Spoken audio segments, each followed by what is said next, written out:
एक तरफ जहां 2027 का उत्तर प्रदेश विधानसभा का चुनाव अपने मुहाने पर आकर खड़ा हो गया है, वहीं पर दूसरी तरफ अखिलेश यादव की पार्टी का एक नेता, जिसे कई बार कई लोगों ने स्लीपर सेल भी कहा, वो एक बार फिर अपने विवादित बयानों के साथ मैदान में आकर खड़ा हो गया है।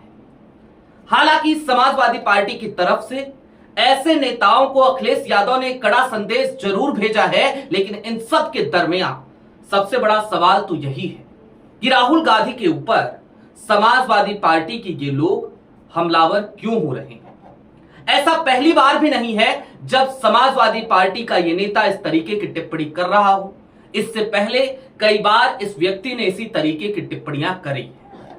ये किसी जमाने में भारतीय जनता पार्टी के सदस्य हुआ करते थे, आज की तारीख में समाजवादी पार्टी के सदस्य हैं।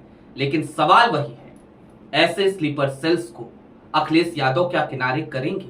क्योंकि बात हमेशा कांग्रेस के स्लीपर सेल पे होती है, अखिलेश यादव की पार्टी के स्लीपर सेल्स पर बात नहीं हो पाती। नमस्कार, मैं स्वप्निल और आप मुद्दा देख रहे हैं। दोस्तों, आगे बढ़े उससे पहले वही छोटी सी अपील। मुद्दा इन दिनों एक गंभीर आर्थिक संकट से जूझ रहा है। एक तरफ हमारे मेन बैंक अकाउंट फ्रीज चल रहे हैं, तो दूसरी तरफ हमारे 2.5 साल पुराने चैनल को हमसे लंबे समय तक छीन कर रखा गया। ऐसे में डे टू डे ऑपरेशंस में मुद्दा को काफी मुश्किलों का सामना करना पड़ता है। लिहाजा आपसे गुजारिश है, यदि आप चाहें, यदि आप सक्षम हो, तो छोटी छोटी मदद मुद्दा की जरूर कीजिएगा। इसके लिए आप स्क्रीन पर दिख रहे QR कोड या फिर के नीचे दिख रहे UPI नंबर का इस्तेमाल कर सकते हैं। जहां तक मुझे लगता है आप समझ गए होंगे कि समाजवादी पार्टी के भीतर बैठे उस किस स्लीपर सेल की मैं बात कर रहा हूं। फिर भी अगर नहीं समझे तो मैं आपको बारी बारी से पहले 2 ट्वीट दिखाना चाहता हूं उन महानुभावों की। आपके स्क्रीन पर पहला ट्वीट उन्हीं महानुभावों का। ये सज्जन राहुल गांधी को ट्रोल करते हुए कल की तारीख में एक ट्वीट करते हैं। इन सज्जन का नाम है IP सिंह। ये लिखते हैं, आदरणीय राहुल जी एवं समस्त गांधी परिवार, 2024 में जनता ने इंडिया गठबंधन को विपक्ष में मजबूती से बैठकर संविधान की रक्षा और वंचितों के हक के लिए लड़ने का आदेश दिया। नेता प्रतिपक्ष के रूप में जब आपको चुना गया तो हमें आशा थी कि आप अपनी जिम्मेदारी को समझेंगे, पर अत्यंत पीड़ा के साथ कह रहा हूं कि आप LOP ना होकर किसी सोशल मीडिया इन्फ्लुएंसर की तरह अलग अलग रील बनाने में व्यस्त हैं। आपके विदेशी दौरे और छुट्टियों का आलम यह है कि चुनाव की तारीखों को भी आप नहीं देखते। खैर, यह आपका निजी जीवन है और हमें उसमें कोई आपत्ति नहीं है, लेकिन विपक्ष के नेता के तौर पर आपका यह रवैया जनादेश के साथ छल है। मैं इंडिया गठबंधन के समस्त वरिष्ठ नेताओं से यह निवेदन करता हूं कि राहुल गांधी जी को उनकी जिम्मेदारी से मुक्त कर उन्हें अपने निजी जीवन में आनंद लेने की छुट्टी दे। इसके आगे ये लिखते हैं कि विपक्ष का नेता एक 24x7 राजनेता होना चाहिए, जो लोगों के बीच जाए, उनकी पीड़ा को समझे। अगर यह दायित्व माननीय श्री यादव अखिलेश जी को मिले तो यह जनहित की विजय होगी। एक ऐसे व्यक्तित्व जिनके संघर्ष ने उत्तर प्रदेश में भाजपा का रथ यूपी में रोक दिया था। ये मेरी निजी राय है, इसे पार्टी से जोड़कर ना देखा जाए, विपक्ष को एक जिंदा आवाज मिले, यही मेरी विनती है। विनती कर रहे थे, लेकिन अब जरा देखिए फैक्ट्स जो है वो कैसे ये लोग नजरअंदाज करते हैं। और सिर्फ ऐसा नहीं है कि IP सिंह इतने बेवकूफ इंसान हैं, ऐसा नहीं है कि IP सिंह का अपना IQ लेवल नहीं है। उनको पता है कि नेता प्रतिपक्ष बनने के लिए भाई 10% सीटें चाहिए, और वो सीटें कांग्रेस के पास ही हैं, किसी और दल के पास तो है नहीं। तो ऐसे में कौन बन सकता है नेता प्रतिपक्ष? जाहिर सी बात है, राहुल गांधी या कांग्रेस का कोई और नेता। लेकिन ये अखिलेश यादव को बनाने की बात कर रहे हैं। तो क्या कुल मिलाकर ये कहना चाहते थे कि भाई एक काम कीजिए, अखिलेश यादव जी को कांग्रेस ज्वाइन करा दीजिए या समाजवादी पार्टी का विलय करा दीजिए कांग्रेस में, और फिर अखिलेश यादव को नेता प्रतिपक्ष बना दीजिए। मैं तो कांग्रेस की तरफ से ये कहना चाहता हूं, आज कांग्रेस के तमाम प्रवक्ताओं को ये कहना चाहता हूं कि भाई ऑफर दो IP सिंह को कि समाजवादी पार्टी का विलय करा दे कांग्रेस में। खैर, ये IP सिंह जैसे लोगों के बोलने से कुछ नहीं होगा। IP सिंह जैसे नेता अक्सर बोलते रहते हैं, इनका काम ही है बोलना, इनका काम ही है विवाद पैदा करना, इनका काम ही है विपक्ष की जो एकता हो ना, उस एकता को कैसे खंडित किया जाए। क्यों करते हैं, किसके इशारे पे करते हैं, यहां तक मुझे नहीं लगता कि मुझे आपको समझाने की थोड़ी सी भी जरूरत है। लेकिन हां, अब ये इस तरीके की हरकतें कोई पहली बार इन्होंने नहीं करी। समाजवादी पार्टी ने हालांकि इनको लेकर के एक निश्चित तौर पर एक बड़ा आदेश उसको कह लीजिए या जो भी कह लीजिए, वो समाजवादी पार्टी ने अपनी तरफ से दे दिया है। लेकिन आपके स्क्रीन पर एक खबर है। ये खबर आपको क्या बताती है? ये सज्जन पहले भी इस तरीके की विवादित टिप्पणी कर चुके हैं और फिर अखिलेश यादव के कहने पर उनको ये टिप्पणी हटानी पड़ी थी। ये सपा के प्रवक्ता भी थे, उस पद से भी इनको मुक्त कर दिया गया था। पहले भी ये काम कर चुके हैं, उसके बाद आज फिर उन्होंने यही काम किया। अब दोस्तों यहां पर थोड़ी देर के लिए और ठहरिए। समाजवादी पार्टी ने क्या कहा है आपकी स्क्रीन पर अब जरा वो ट्वीट है समाजवादी पार्टी की मीडिया सेल का ट्वीट, कल की तारीख का। सपा की तरफ से लिखा गया, सभी राजनीतिक दलों के नेता और प्रवक्ता सीट शेयरिंग पर बयानबाजी से बचें। 2027 का चुनाव महासंग्राम की तरह है। इस चुनाव में कांग्रेस और समाजवादी पार्टी की आपसी सीट शेयरिंग दोनों दलों के शीर्ष नेतृत्व और राष्ट्रीय अध्यक्ष मिलकर तय करेंगे। दोनों दलों के नेताओं से निवेदन है कि वो कोई भी बयानबाजी ना करें। मीडिया से भी विनम्र निवेदन है कि उनकी साख खतरे में है, अतः सनसनीखेज खबरें बनाने और चलाने से बचें। गठबंधन में क्या होगा और क्या नहीं, इस कयासबाजी से बचें। दोनों दलों के बीच गठबंधन में सीट शेयरिंग और चुनावी रणनीति दोनों दलों के शीर्ष नेतृत्व तय करेंगे। भाजपा के इशारे पर मीडिया के बंधु गठबंधन तोड़ने का प्रयास ना करें, क्योंकि इंडिया गठबंधन अडिग है और भाजपा को हराने के लिए प्रतिबद्ध है। और निश्चित ही हम 2027 में भाजपा को यूपी से हराएंगे और इंडिया गठबंधन को जिताएंगे, क्योंकि 2024 में यूपी की जनता ने भाजपा को बुरी तरह से यूपी में पछाड़ा है और हराया है। अतः भाजपा हैरान परेशान है और भाजपा मीडिया के माध्यम से साजिशें रच रही है। मीडिया भी ध्यान रखे कि जब भाजपाई मीडिया पर अत्याचार करते हैं तो यही विपक्ष यानी समाजवादी पार्टी ही मीडिया की मदद करती है, आवाज उठाती है। अतः लोकतंत्र की स्थापना और भाजपा की पिटाई से बचने के लिए मीडिया को भी रोटी उलटने पलटने में मदद करनी चाहिए और लोकतंत्र का बैलेंस बनाए रखना चाहिए।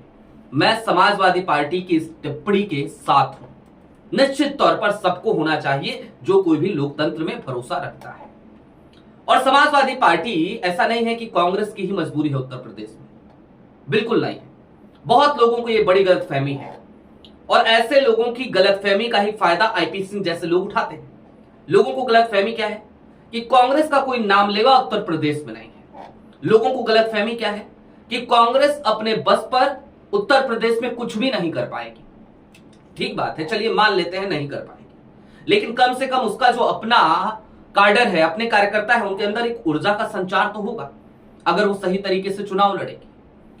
दोस्तों अभी मैंने आपको कल की तारीख में एक कंपैरिजन बताया था और बताया था कि देखिए जहां जहां पर भी कांग्रेस के प्रत्याशी चुनाव लड़े वहां पर बसपा को किस तरीके से मुंह की खानी पड़ी। 1 लाख से भी कम वोट इसी लोकसभा चुनाव 2024 में मिले और जहां जहां समाजवादी पार्टी के प्रत्याशी थे वहां वहां क्या हुआ, वहां पर बहुजन समाज पार्टी को 1 लाख से ज्यादा वोट मिले। ये एक नैरेटिव जो बनना चाहिए, जो समझना चाहिए, वो आप जरा समझिए। एक ही जो नैरेटिव बनाया जा रहा है ना कि कांग्रेस का कुछ नहीं है, अगर नहीं है तो 2024 के ये आंकड़े उस चीज को डिकोड करने में बहुत अहम योगदान रखते हैं। बार बार अखिलेश यादव एक बात कहते हैं, PDA PDA PDA. Akhilesh Yadav ने अभी हालिया दिनों में अपने तमाम नेताओं को यह भी कहा कि मायावती पर किसी भी तरीके की टिप्पणी करने से उनके तमाम नेता बचे, उनके तमाम प्रवक्ता बचे। ये सारी चीजें क्यों की जा रही हैं? ताकि जो दलित वोट है वो वोट समाजवादी पार्टी को मिल सके, इंडिया गठबंधन को मिल सके। और ये अखिलेश यादव भली भांति तौर पर समझते हैं कि 2024 के चुनाव में यदि कांग्रेस उनके साथ नहीं होती तो जो वोट ट्रांसफर दलित वर्ग का इंडिया गठबंधन के पक्ष में हुआ है उस तरीके का वोट ट्रांसफर नहीं होता, क्योंकि समाजवादी पार्टी के बरक्स कांग्रेस के साथ दलित ज्यादा संतुलित महसूस करते हैं, सुरक्षित महसूस करते हैं, जबकि समाजवादी पार्टी के साथ दलित वर्ग सुरक्षित महसूस नहीं करता। ये एक ऐसी कड़वी सच्चाई है जिसको अखिलेश यादव तो समझते हैं लेकिन उनकी पार्टी के तमाम बड़बोले नेता नहीं समझते।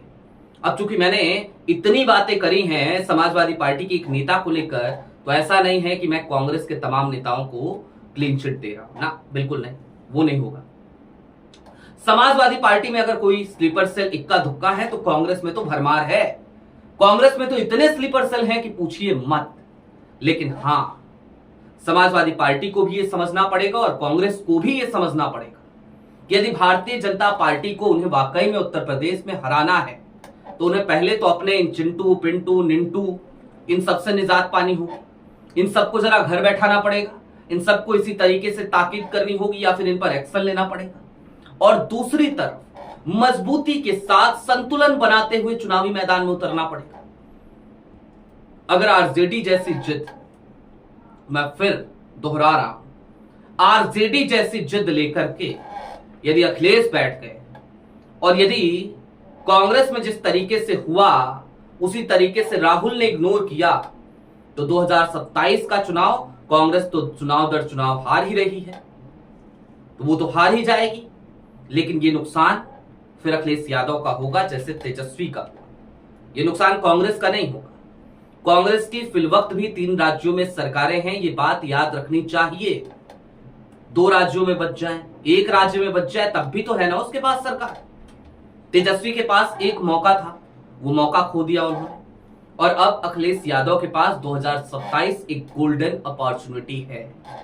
लेकिन इस गोल्डन अपॉर्चुनिटी को निश्चित तौर पर अगर कैश कराना है, भजाना है, तो उसके लिए कांग्रेस के साथ की जरूरत समाजवादी पार्टी को जरूर पड़ेगी। और फिर अखिलेश यादव को यह देखना पड़ेगा कि उनके घर में ऐसे कौन से विभीषण हैं जो बार बार कांग्रेस और सपा की दोस्ती में दरार डालने की कोशिश कर रहे हैं, जड़ में मट्ठा डाल रहे हैं। हालांकि अखिलेश की और राहुल की अपनी ट्यूनिंग है। हमें याद आता है बीते दिनों जब लोकसभा के अंदर सीट चेंज की गई और केसी वेणुगोपाल के दिशा निर्देशन में सब कुछ हुआ, तो उस समय अखिलेश नाराज जरूर हुए थे, लेकिन फिर राहुल और अखिलेश एक साथ दिखे, दोनों ने एक दूसरे का हाथ थामा। खड़गे का जन्मदिवस भी हमें याद है और हमें याद है कि दोनों ने उस टूटते रिश्ते को कैसे संभाला था। तो उन दोनों की अपनी अंडरस्टैंडिंग है, लेकिन उन दोनों की पार्टी के ऐसे ऐसे नेता जो लगातार इस गठबंधन को कमजोर करने के लिए इस तरीके के काम कर रहे हैं, उनसे निजात पाना भी इन्हीं दोनों नेताओं की जिम्मेदारी है। राहुल गांधी की तो बड़ी मजबूरियां हैं, उनके आसपास तो बहुत सारे ऐसे लोग हैं, लेकिन अखिलेश यादव के पास कम से कम बहुत छोटी संख्या है ऐसे स्लीपर सेल्स की। अखिलेश उनसे जल्दी निजात पा सकते हैं, ये भी एक सच्चाई है। और सच तो ये भी है कि भाई मध्य प्रदेश चुनाव में अखिलेश के साथ गलत हुआ था, वो याद रखा जाना चाहिए। कौन अखिलेश वखिलेश, कमलनाथ का बयान था। हालांकि अखिलेश मैच्योर है, समझ रहे हैं। बाकी आपकी क्या राय है हमें कमेंट बॉक्स में जरूर बताइएगा। अभी के लिए दीजिए इजाजत। चलते चलते फिर वही अपील, चैनल पे नए हो तो सब्सक्राइब करते हुए जाइएगा, सक्षम हो तो छोटी छोटी मदद मुद्दा की जरूर कीजिएगा। बहुत शुक्रिया।